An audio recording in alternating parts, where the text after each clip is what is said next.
여러분 안녕하세요. 오사랑 목사입니다. 오랜만이죠? 저는 뭐 여러분들의 얼굴을 지금 볼 순 없지만 그리고 이거 촬영을 하는 이 시점에만 주목한다면 아마 저 혼자 하는 말이 되겠지만 그래도 여러분들이랑 같이 있다라고 생각을 해보고 한번 해보겠습니다. 다들 잘 있는 거죠? 여러분들 다들 보고 싶은데 우리가 이제 최대한 영상 길이를 줄여야 한다고 제가 이제 생각을 하고 있기 때문에 인사는 대략적으로 이쯤에서 마무리하고요. 오늘의 이제 말씀 나눔 한번 시작해 보도록 하겠습니다. 우리가 얼마 전에 부활절을 보냈어요. 물론 이제 각자의 자리에서 온라인으로 이제 다들 이제 부활절을 보내셨을 텐데, 근데 이제 우리가 기독교 교회력에 따른 이제 절기는 사실 이제 성령 강림절, 성령 강림절이 되기까지는 우리가 이제 부활절기로서 계속해서 지켜 나갑니다. 그러니까 부활절 둘째 주일, 부활절 셋째 주일 이렇게 이제 우리가 지켜 나가게 된다라고 하는 것이죠. 그러니까 우리는 아직 부활절기 안에서 살아가고 있다라고 그렇게 말할 수 있을 것 같습니다.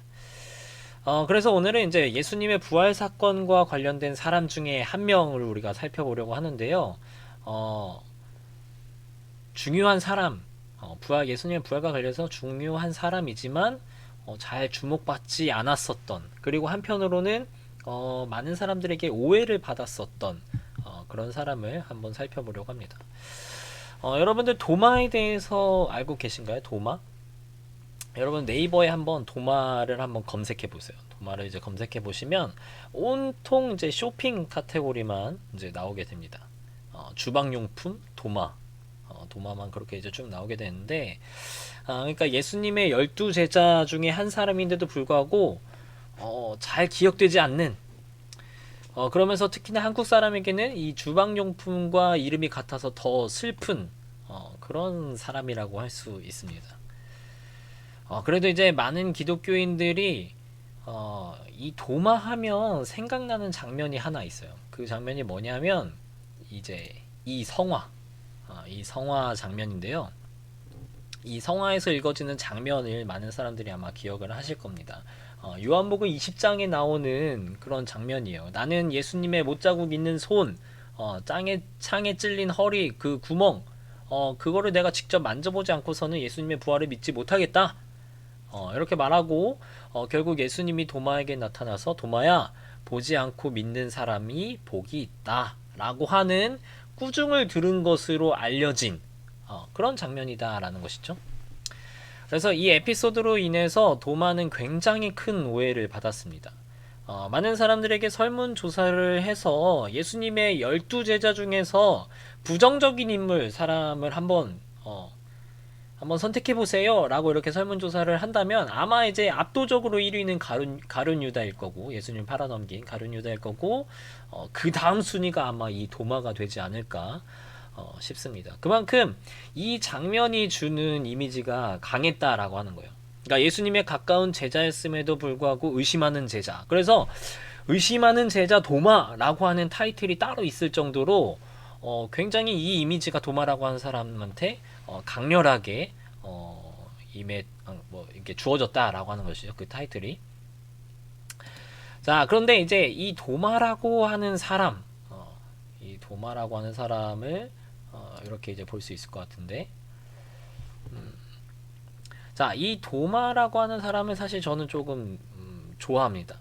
그래서 이 영상을 이제 보시는 분들이 이상한 목사님이네 뭐 이렇게 생각하실 수도 있을 텐데, 이 도마라고 하는 사람을 잘 알게 된다면, 그리고 우리가 이제 방금 살펴봤었던 그 성화에서 나오는 그 에피소드 장면을 우리가 잘 이해한다라고 한다면 이 영상을 보시는 여러분들도 조금은 이 도마에 대해서 다르게 생각하실 수 있을 것 같습니다. 자, 그러면 도마는 누구인가? 이거 이제 그림 그만 보고요.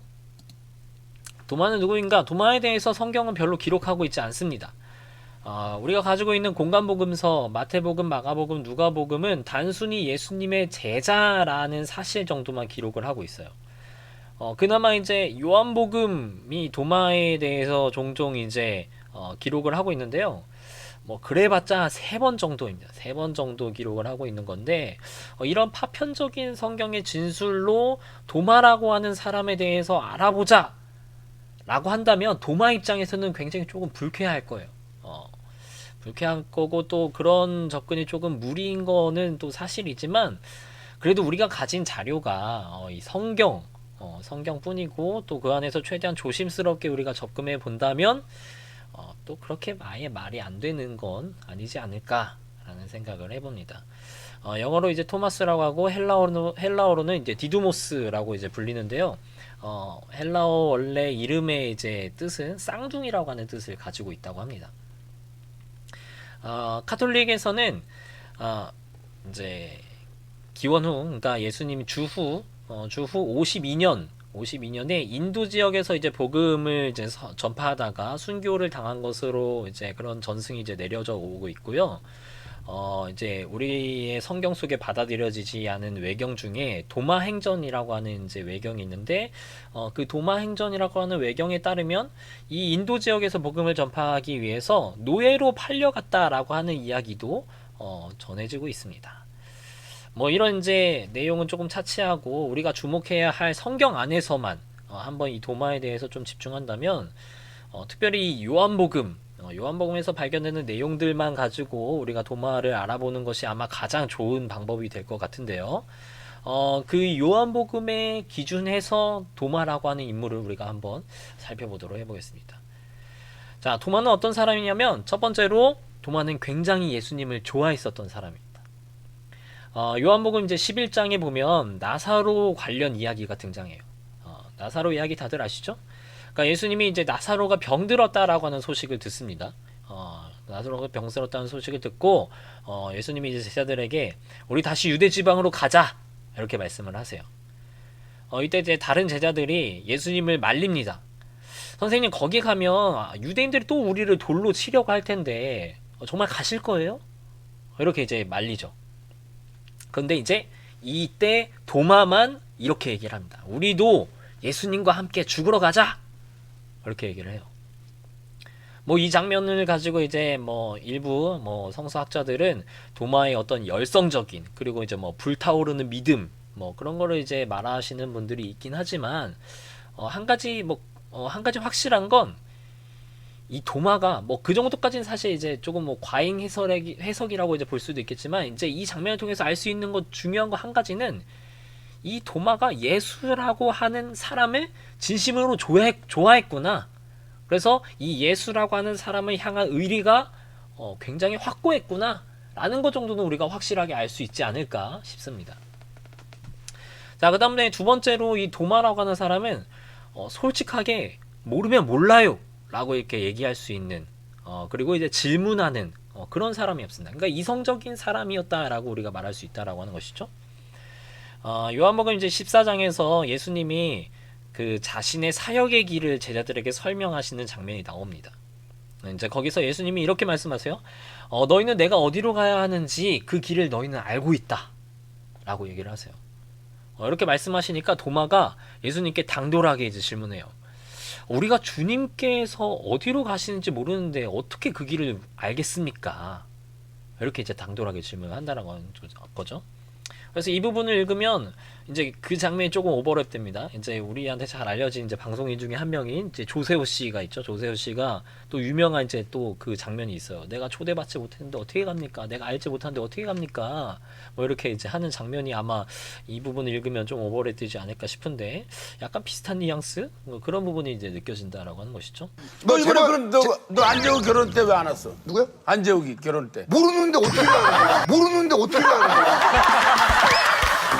아무튼 결과적으로 도마의 이런 솔직한 질문은 지금까지 많은 기독교인들에게 중요한 말씀으로 인정되는 그런 예수님의 대답을 이끌어내게 됩니다.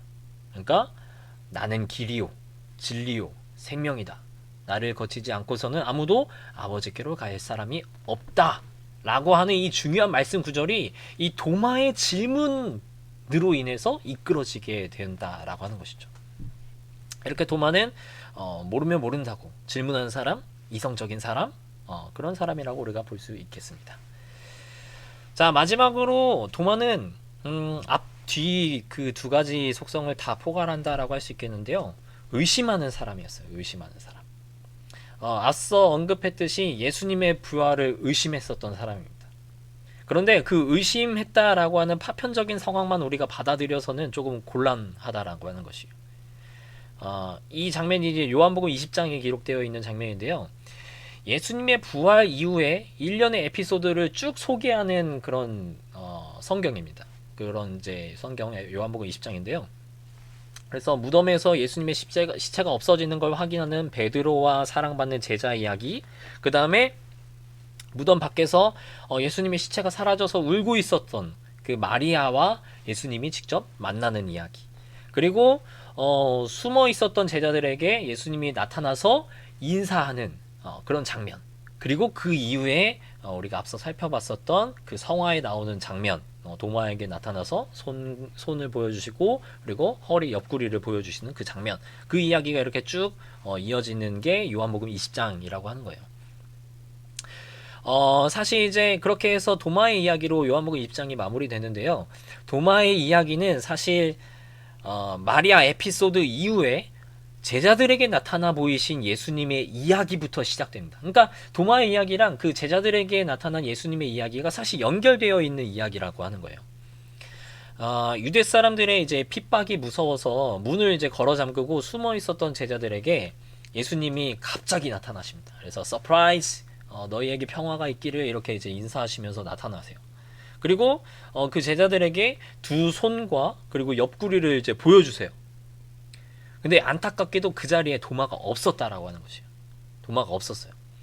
그리고 예수님께서 이제 가셨어요. 그렇게 한동안 이제 제자들이랑 뭐 이제 잘 대화를 나누셨겠죠. 뭐 그동안 뭐 있었던 일, 뭐 이런저런 일을 나누셨을 거예요. 근데 그리고 이제 가셨어요. 예수님께서 가신 다음에 이때 이제 예수님을 만났었던 제자들이 도마에게 도발을 시전합니다. 그래서 우리는 예수님 만났는데 너는 못 만났지? 뭐 이렇게 이제 도발을 했다라고 하는 것이죠. 그래서 이런 이제 도발을 들은 도마가 이제 급발진합니다. 그래서 이제 뭐 나는 내가 직접 못자국이랑 예수님의 그 옆구리를 직접 보고 그리고 만지지 않는 이상 그거 믿지 않겠다, 이렇게 이제 얘기를 해요. 물론 이제 뭐 제가 이제 약간 이제 양념을 이제 붙인 건데 뭐 도발을 하지 않았겠죠, 같은 제자들끼리. 근데 이제 우리가 앞서서 도마가 예수님을 엄청 좋아했었던 사람이라는 것을 우리가 한번 살펴봤잖아요. 그런 이제 도마의 그런 어떤 하나의 특징이라고 할 수 있는 부분들을 우리가 한번 고려해서 이 도마의 발언들을 한번 다시 살펴본다면, 사실 이 요한복음 20장 25절에 나타나는 이런 이제 도마의 조금 강력한 이발, 의심이, 예수님 부활에 대해서 의심하는 그 이제 뉘앙스가 담겨 있는 이 말은 사실 조금 과장된 표현이라고 볼 수 있을 것 같아요. 그러니까 도마의 의심도 사실 의심이지만, 예수님의 부활에 대한 의심도 의심이지만, 그의 뭐 질투라든지 아니면 예수님을 향한 애착이라든지 그런 게 불러온 조금 과장된 표현이지 않을까라고 하는 생각을 우리가 해볼 수 있다라고 하는 것이죠. 그러니까 도마가 갑자기 뜬금없이 예수님의 못자국 난 손이라든지 아니면 뭐 옆구리 얘기를 뭐 갑자기 한 게 아니에요. 갑자기 한 게 아니라 이미 그 전에 제자들에게 예수님께서 그거를 보여주셨고, 아마 그 장면을 도마에게 전달하는 제자가 그 부분을 얘기했을 것이다 라고 하는 것이죠. 그러니까 이 도마가 나도 예수님 좋아하는데 예수님 근데 나 없을 때 오셨네, 뭐 이런 삐져있는 모습, 그렇게 이제 우리가 생각할 수 있을 것 같다라고 하는 것이에요.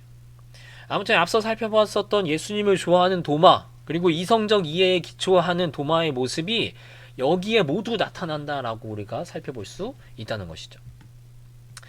자, 그렇게 또 얼마가 지났습니다. 얼마의 시간이 지났습니다. 그리고 또 갑자기 문이 잠겨있는 집에 예수님께서 또 서프라이즈 하고 나타나요. 그래서 너희에게 평화가 있기를, 이렇게 인사를 하신다라고 하는 거죠. 그렇게 인사를 나눈 후에 곧바로 도마를 지목합니다. 도마를 향해서 도마야, 한번 만져봐.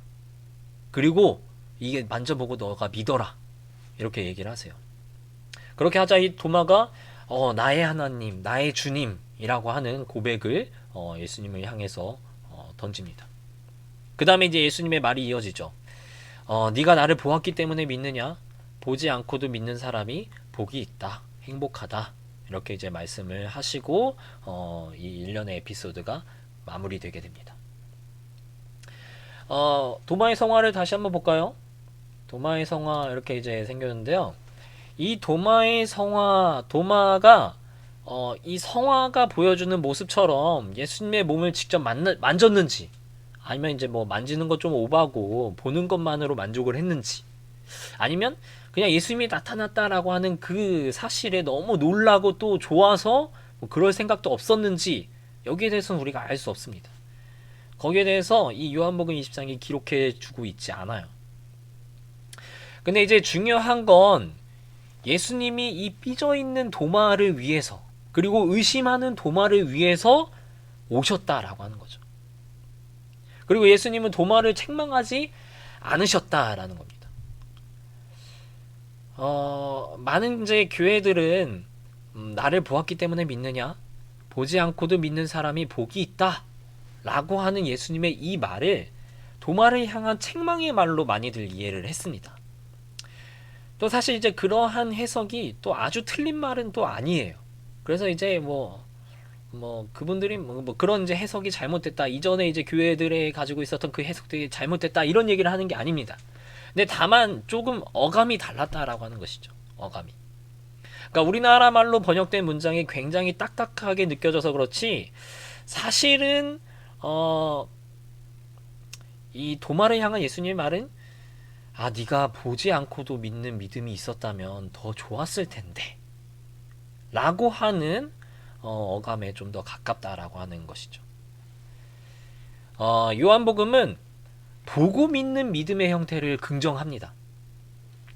보고 믿는 믿음의 형태를 긍정을 하는데, 요한복음에서 이제 중요한 인물로 여겨지는 사람이 한 명 있어요. 그 사람이 누구냐면 사랑받는 제자라고 하는 사람입니다. 무명의 사랑받는 제자라고 하는 사람인데, 이 사랑받는 제자를 누구로 조금 특정할 수는 없어요. 전통적으로는 이제 요한복음에 나오니까 전통적으로는 이제 요한이다, 요한일 것이다 라고 알려져 있고, 또 일부 이제 성서학자들에 의해서는 오늘 우리가 다루고 있는 이 도마일 것이다 뭐 이렇게 얘기하시는 분도 있고, 뭐 그 외에 뭐 아리마대 요셉이라든지 뭐 여러 가지 후보들이 있지만 뭐 아직 이렇게 딱히 정해져 있지 않은 그런 인물이에요. 사실 근데 이 사랑받는 제자가 우리한테 너무나도 익숙하고 또 유명한 제자인 베드로보다도 사실 더 중요한 인물로 요한복음에서 그려지고 있다라고 하는 거죠. 근데 이 중요한 인물, 사랑받는 제자 역시 요한복음 20장 8절에 보면 이 무덤에서 일어나는 일련의 그 상황을 보고 나서 믿었다라고 기록을 하고 있어요. 그러니까 예수님이 죽은 줄 알고 죽은 줄 알았는데 무덤에 이제 시체가 없었다라고 하는 것이죠. 근데 이제 그 무덤에 있었던 일련의 시체가 없는 상황, 뭐 여러 가지 무덤 속에서 보여지는 그 장면을 보고서 베드로와 그 다음에 사랑받는 제자가 예수님의 부활을 믿었다라고 기록을 하고 있다라고 하는 것이죠. 그리고 그 이후에 예수님의 시체가 없어져서 울고 있었던 마리아와 예수님이 만나는 그 이제 에피소드 장면에서 역시 예수님의 부활을 확인하는 장면에서 역시나 보았다라고 하는 동사가 나타나요.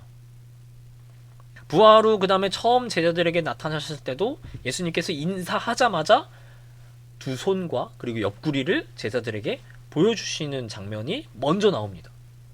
마치 그 제자들이 이거를 보고 믿기를 바라시는 것처럼 말이죠. 요한복음 14장 11절에 보면 굉장히 또 흥미로운 이제 말씀이 나오는데요. 예수님이 이렇게까지 말씀을 하세요. 내가 아버지 안에 있고 아버지께서 내 안에 계시다라고 하는 것을 믿어라. 믿지 못하겠거든 내가 하는 그 일들을 보아서라도 믿어라. 이렇게 얘기를 하세요. 그러니까 보지 않고 믿는 믿음을 예수님께서 원하세요. 그걸 원하시지만 그것의 어려움을 인정하시고 보고서라도 믿을 것을 예수님이 말씀하신다라고 하는 거죠. 우리가 살펴본 도마는 의심했습니다.